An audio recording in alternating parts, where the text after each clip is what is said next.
Hello friends, I made this for and witches. My name is Lauren and I am a astrology nerd, tarot reader, and Reiki practitioner here in Philadelphia, Pennsylvania.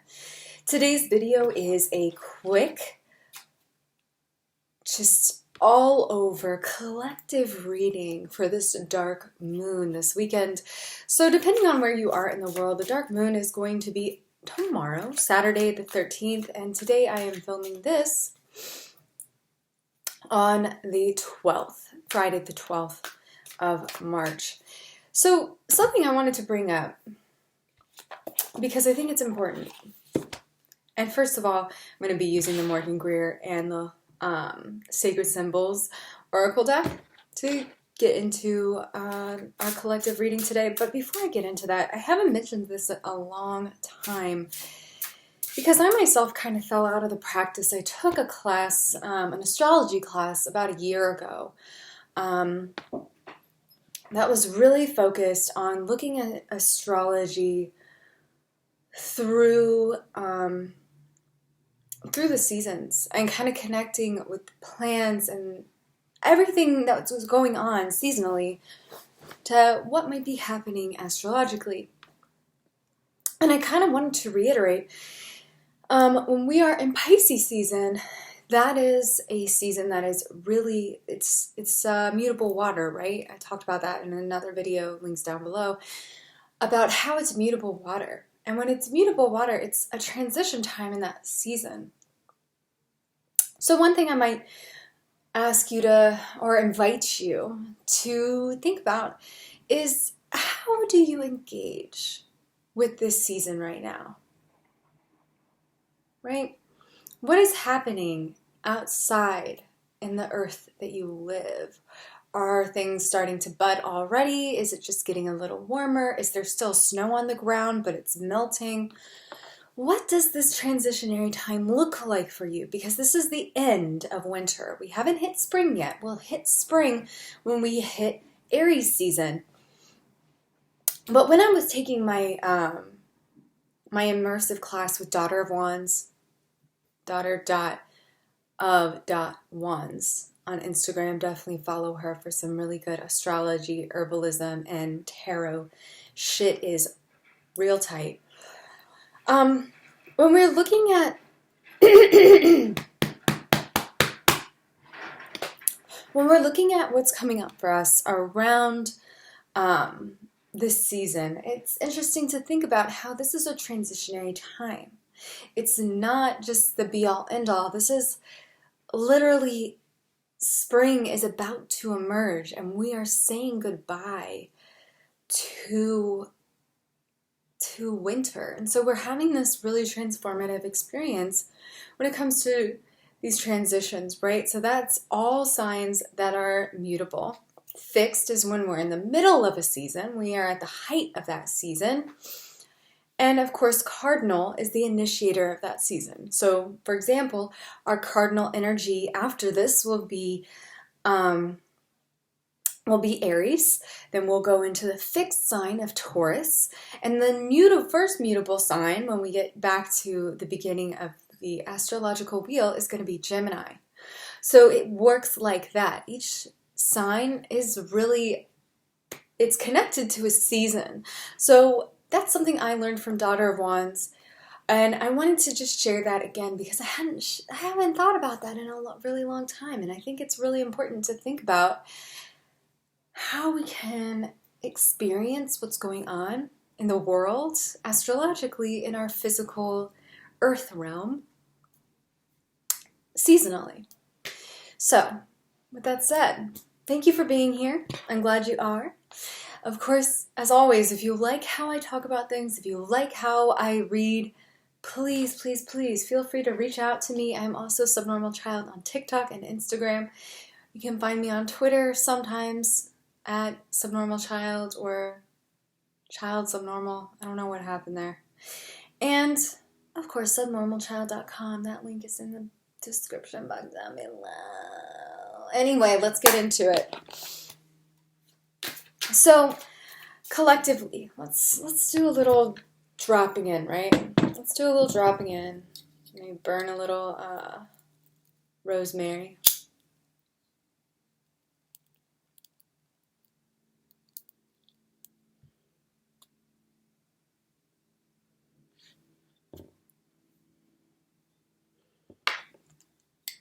Dropping in.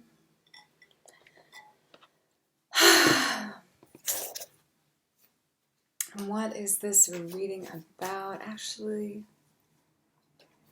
let's start with the Sacred Symbols deck. What is an energy that we're calling in this dark moon?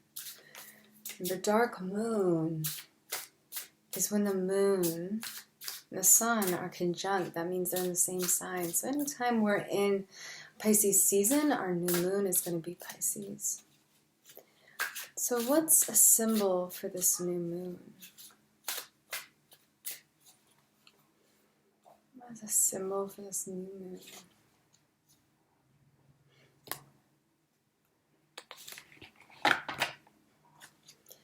Shadow. Shadow is the symbol for this new moon. So shadow is interesting. The way I engage with this card is we're working on our shadow self. So the phrase with this sign, with Pisces, is I believe. And when we have faith, when we have questions of faith, it can be a struggle with our own shadow, with our own intuitive selves, with our own ability to trust. So this can be a really powerful one, right? So the symbol here is the beast. And so what beasts, what shadows are we dealing with? What parts of ourselves are we afraid of? And what's hiding in the dark? One thing that Marcella Kroll writes about this card, what is it that you are afraid of or don't want to see? This card comes to tell you that you cannot be in all light because there must be balance. It's not all love and light. Exploring the beast requires you to confront discomfort, those unhealed parts of yourself. And there is more there, but I think especially to keep it vague, what I want to share is that the idea of shadow self is not a bad thing. There's no good or bad when it comes to any of this, right? It's all neutral. It's kind of hard to realize, but even the things that feel bad are not actually bad. It's balance, right? If we felt good all the time, we might become numb to it because we don't know what pain or discomfort would feel like. So shadow reminds us where we need to maybe work on ourselves, do some healing. Focus again on what is our goals, what is our work to do here on earth. So shadow gives us a lot of tools to help ourselves and help others. Shadow is also where we don't want to put our energy. It's where we have to move through certain levels of discomfort, and though it's uncomfortable, it's really important. So maybe this dark moon, this new moon, is asking you to bring attention to parts of yourself that you don't like because you don't think they're good, and maybe reevaluating these negative things because we need to come to terms. Maybe this is a sign that there's someone in your life that is bringing out the worst in you. Maybe someone is inspiring you to move through your shadow and not wallow in it. But shadow is our symbol of this new moon. So let's see. Let's pull a card around. Where is this shadow coming from? Where's this shadow coming from? We have to have faith we can overcome our shadow, right? You have to have faith that the shadow doesn't last forever and that the shadow might be a teacher for us. So let's see. Where is this shadow for us collectively?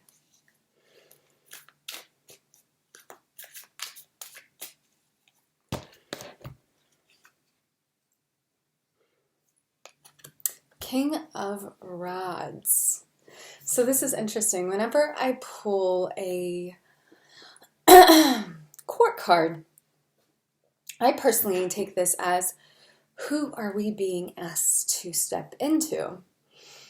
So I see kings as leaders, not necessarily masculine. So if you feel comfortable with that, that's great. But I think it's not necessarily limited to. It's way more expansive to me to see it as the leader, the calm, cool, collected master of something, the person who has a innate understanding and level of control. And when it's wands, I see it being creativity. It's fire energy. So perhaps the shadow is, where are we afraid to step into our strength, our creative selves? Perhaps the shadow is asking, where am I afraid to illuminate? Or am I afraid that if I allow this part of myself to come forward, it will be too powerful, harmful to others? Maybe stepping into this person, this sense of self, is uncomfortable because we don't know what it's like to take control over our own circumstances. Maybe we're afraid of the reaction of others. Or maybe we're afraid that we'll become too overbearing. We don't want to hurt anyone.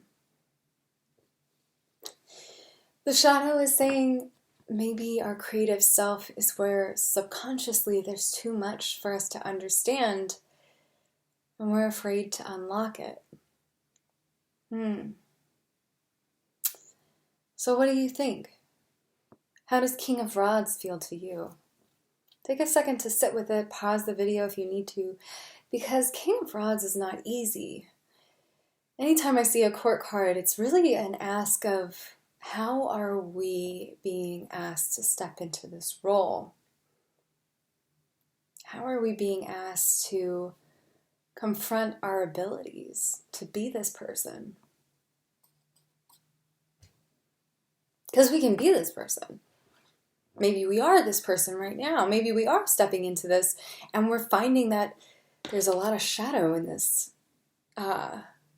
identity, in this pursuit of self-empowerment. Sometimes that can be really uncomfortable to step into our power because we're afraid of losing others, of stepping on others, or losing who we think we need to be. So maybe sitting with that would be of service to you. But let's see. How can we step into this role in a way that balances the shadow, where we feel empowered without being overpowering, or maybe being able to unlock it in the first place? How can we step into this role?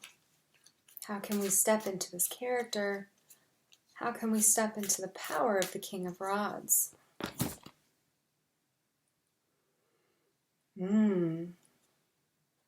Four of Cups. Being receptive to emotional gifts. Fours are almost always a resting point when it comes to cards in the tarot.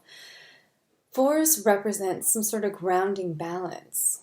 And the Four of Cups is really interesting because it comes right after the Three of Cups, this party sort of energy, this familiar family, let's just enjoy the moment and reciprocate love and overflowing for each other and enjoy. But with Four of Cups, we see a level of stillness, calm, and allowing things to come to us by Creator, Spirit, God, whatever feels right to you. It's a character who's covered in vines. They're grounded, they're seated. They're not just going willy-nilly. They're allowing the cups to come to them. Perhaps this is a reminder that this dark moon, we need to sit with our emotional stillness and see what is offered up to us next, so that we can step into the role of the King of Rods, so that we can step into that power with calm composure, knowing who we are, and also knowing our limits. So the Four of Cups here, remember, Cups is an emotional journey. It's a heartfelt journey. Whereas the King of Rods is more of a solar plexus and fiery, expansive energy. There's a certain level of calm stillness with Four of Cups. Maybe taking the night or weekend to evaluate what you have at your disposal and allow opportunities to come to you. Opportunities that allow you to step into the King of Rods. So, last but not least, I'm going to pull a card. What is some added medicine that we can use for this new moon? It's another medicine card. Just an overall medicine card.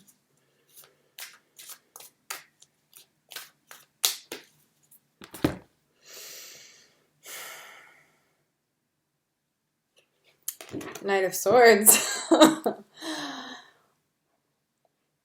So this one's interesting. I love Knight of Swords because to me, Knight of Swords is a mini tower card. Don't be afraid of change.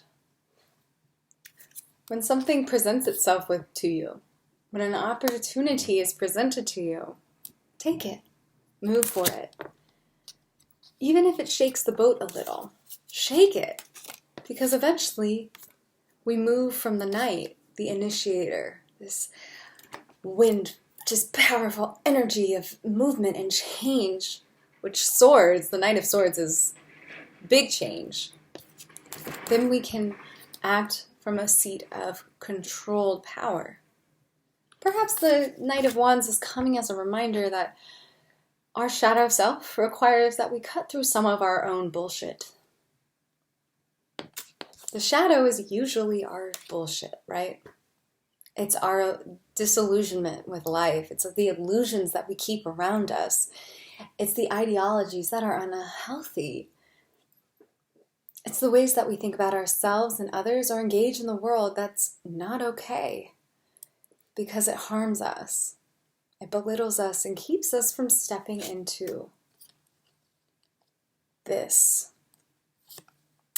Now, like I said, Knights are kind of initiating power. They say, fuck it up, man. Just fuck up the whole thing. See what happens. Fuck around and find out. It's definitely the energy of a Knight, especially Knight of Swords.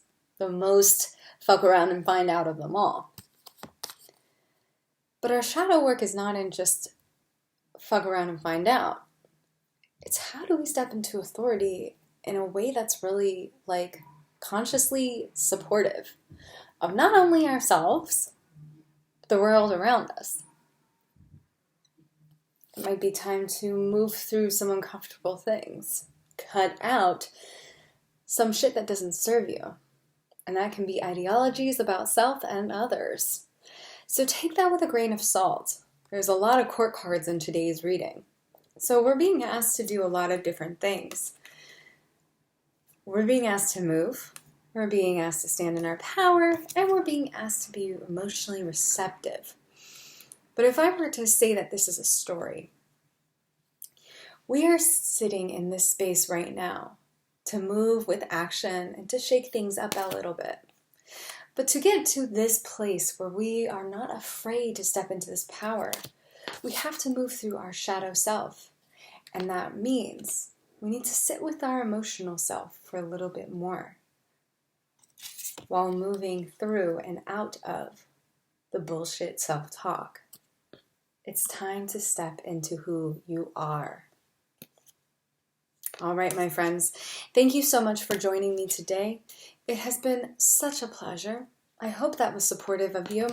Again, I was reading cards from the Sacred Symbols Tarot and the Morgan Greer Tarot. So I hope, again, this was helpful. Please let me know if it was or not. And have a beautiful day, children of Earth. Bye-bye.